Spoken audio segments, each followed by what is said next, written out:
बिस्मिल्लाहिर्रहमानिर्रहीम। अस्सलाम वालेकुम नाज़रीन, मैं बासित अहमद ख़ान आपको खुशामदीद कहता हूँ हमारे चैनल सीकिंग रियलिटी पर। नाज़रीन, जिन्नात ऐसी मखलूक़ात हैं जिनको जानने का तजस्सुस हर किसी को होता है। तो आइए इनकी हकीकत जानने के लिए प्रोफेसर साहब की जानिब बढ़ते हैं और अपनी गुफ्तगू का आगाज़ करते हैं। अस्सलाम वालेकुम सर।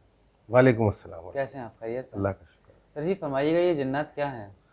बिस्मिल्लाहिर्रहमानिर्रहीम। मेरे नज़दीक बेहतरीन कलाम कुरान पाक और बेहतरीन इंसान रसूल पाक सल्लल्लाहु अलैहि वसल्लम है।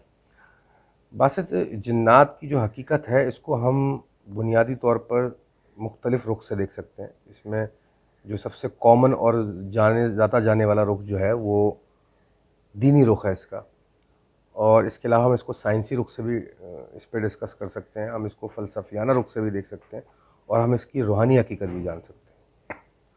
दीनी हकीकत जो है इसकी, वो तो आप भी उससे वाकिफ़ हैं और हम भी वाकिफ़ हैं और सब ने सुना है अपने बुज़ुर्गों से, और जो दीन की तरबियत में उनको सुनने को मिलता है कि जिन्नात वो मखलूक हैं जो अल्लाह ने आग से बनाए। और जिन्नात जब तख्लीक हुए उस वक्त कायनात में का पूरा निज़ाम और दुनिया का निज़ाम अल्लाह ताला ने जिन्नात को सौंपा हुआ था, जिस पर उन्होंने अपनी नफ्स के ज़ेर असर रहते हुए कह लीजिए शर फैलाया इस दुनिया में, शदीद शर फैलाया। इतना शर फैलाया फिर अल्लाह पाक ने डिसाइड किया कि इनको क्वारंटाइन किया जाए या इनको संभाला जाए। तो अल्लाह ताला ने ये ज़िम्मेदारी फ़रिश्तों को सौंपी और उसके बाद इंसान की तख्लीक करके इंसान ने वो खिलाफत संभाल ली, वो निज़ाम संभाल लिया जो पहले जिन्नात संभाल रहे थे। अब वो निज़ाम क्या है और किस तरह काम करता है ये एक अलग मौजू है, इस पर फिर कभी बात करेंगे। तो जिन्नात की साइंसी हकीकत है वो थोड़ी सी इंटरेस्टिंग है आज के दौर के लिए, क्योंकि लोग ज़्यादातर साइंस से मामलात को समझते हैं, उसका बोलबाला है। वो ये कि साइंस में जनरली जो है 4 स्टेट्स होती हैं, किसी भी चीज़ की 4 कैफियत होती हैं मटेरियल वर्ल्ड के अंदर, मटेरियल साइंस के अंदर। एक होती है सॉलिड, एक होती है लिक्विड, एक होती है गैसेस और एक होती है प्लाज्मा फॉर्म। तो क्योंकि हमें दीन से पता चला है कि जिन्नात आग से बने हैं, तो आग जो फॉल करती है वो प्लाज्मा स्टेट में फॉल करती है। जो आग की लिपटें होती हैं उसको प्लाज्मा बोलते हैं। ये वो स्टेट होती है जब लिक्विड और गैस के बीच में कोई चीज़ होती है। तो जिन्नात यानी कि प्लाज्मा से बने हुए हैं, नंबर 1। नंबर 2, इसकी एक और मिसाल ये है कि आपने अपने मोबाइल में हमेशा सुना होगा इंफ्रारेड एक चीज़ होती है, इंफ्रारेड शुआएँ होती हैं। जो इंफ्रारेड शुआएँ होती हैं वो भी कोई प्लाज्मा की डायमेंशन में फॉल करती हैं, और वो एनर्जीज होती हैं जिनसे जिन्नात बने होते हैं, उसको भी हम रेफ़र कर सकते हैं। अब ये जो प्लाज्मा स्टेट है इसको समझने के लिए इसकी बेहतरीन मिसाल, जैसे हमने कहा कि किसी भी जलती हुई आग की लिपटों को आप देख लीजिए, जिन्नात एग्जैक्टली इस एनर्जी से बने होते हैं, इस एनर्जी से, और ये एनर्जी मतलब इस नूर से बने होते हैं। और जिन्नात जब इस स्टेट इस एनर्जी से बने होते हैं वो हर वो फॉर्म ले सकते हैं जो ये एनर्जी जो है जो ये फॉर्म लेने के काबिल है। यानी कि आग जो फॉर्म ले सकती है जिन्नात एग्जैक्टली वो फॉर्म ले सकते हैं, ये तस्वुर में लाइए। नंबर 3, इसका जो फ़लसफ़ियाना रुख है वो इस तरह समझिए कि दुनिया में जो कुछ भी एग्जिस्ट करता है, साइंस अब इस बात की कायल है कि जो कुछ भी है, चाहे वो मादा है चाहे वो नूर है, जो मादा है वो भी नूर की ही एक शक्ल है, वो कि वो अदना तरीन नूर है, यानी कि बहुत ही डेंस, बहुत ज़्यादा सकील किस्म का नूर है, लेकिन है वो भी नूर ही, जिसको हम मादा कहते हैं। तो जितनी भी फॉर्म्स इस दुनिया में, इस यूनिवर्स में एग्जिस्ट करती हैं वो एनर्जी की ही फॉर्म्स हैं।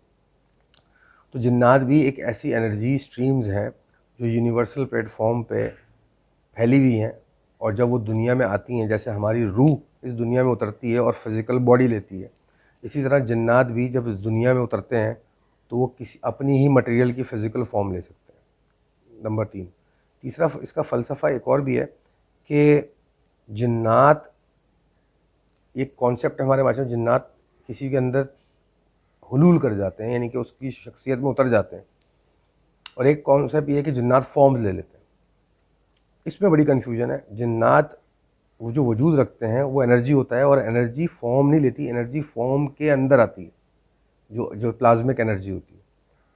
तो जिन्नात जितने भी हैं वो चीज़ों पर आते हैं, चीज़ों में नहीं आते। किसी पड़ी हुई टेबल के ऊपर भी जिन आ सकता है, किसी शख्सियत के ऊपर भी जिन आ सकता है। जब हम कहते हैं इसके अंदर जिन आ गया, बेसिकली इसके अंदर जिन नहीं आ गया, इस पर जिन आ गया, ये सही जुमला होना चाहिए। तो इसके ऊपर कभी हम डिटेल में बात करेंगे कि किसी चीज़ पर जिन आना और किसी चीज़ में जिन आने में क्या फ़र्क है। तो जिन्नात का फ़लसफ़ा ये है कि वो किसी भी ऐसी एनर्जी के अंदर, किसी भी ऐसे नूर के अंदर पेनिट्रेट कर सकते हैं जो उससे इन्फीरियर हो, उससे कमतर हो। तो इसलिए जो कमज़ोर اعصاب کے اور شخصیت کے حضرات یا خواتین ہوتی ہیں ان کے اوپر جنات آنے کا خدشہ ہوتا ہے. یہ اس کا فلسفہ. نمبر 4 اس کا جو روحانی رخ ہے. جنات جو ہوتے ہیں ہمارے معاشرے میں کامن یہ فہم پایا جاتا ہے کہ جنات کیا ہیں. جنات یہاں گھوم رہے ہیں, ہوا میں تخیل ہیں, ہر جگہ موجود ہیں. باتیں صحیح ہیں, لیکن اس کو سمجھنے کی جو ہماری اپروچ ہے وہ صحیح نہیں ہے ہمارے معاشرے میں. دیکھیں میں اس کی مثال دیتا ہوں. جنات اپنی ڈائمنشن اپنی ڈومین میں رہتے ہیں اور اپنی ڈومین میں اپنا کام کرتے ہیں, جس طرح ہم اپنی ڈومین میں اپنا کام کر رہے ہیں. جس طرح آپ اور میں بیٹھے ہیں یا بات کر رہے ہیں, اور برابر والے گھر میں لوگ اپنا کام کر رہے ہیں. لیکن اگر میں یہاں بیٹھے بیٹھے کوئی پتھر پھینکوں کسی بھی وجہ سے, یا کوئی فروٹ کھا کے چھلکا ایسے کر کے پھینک دوں, اور وہ جا کے برابر میں کوئی شخص کھڑا ہو برابر والے گھر میں, اس کے سر پہ لگے یا اس کے اوپر جا کے گرے, تو اس کو ظاہر بات ہے تکلیف پہنچے گی. اور وہ آ کے, اس کا حق بنتا ہے وہ آ کے انکوائر کرے گا کہ بھائی آپ نے کیوں چھلکا پھینکا یا کیوں پتھر پھینکا, اس سے مجھے تکلیف پہنچی. تو اسی طرح جنات بھی اپنی دنیا میں مگن ہوتے ہیں, اپنے کام کر رہے ہوتے ہیں جو اللہ تعالیٰ نے ان کو ذمہ داریاں سونپی ہیں, جو بھی کام ان کے ہیں. لیکن جب انسانی دنیا سے کوئی نکل کر ان کی دنیا کے اندر انٹرفیئر کرتا ہے یا ان کو تنگ کرتا ہے تو وہ پھر آتے ہیں.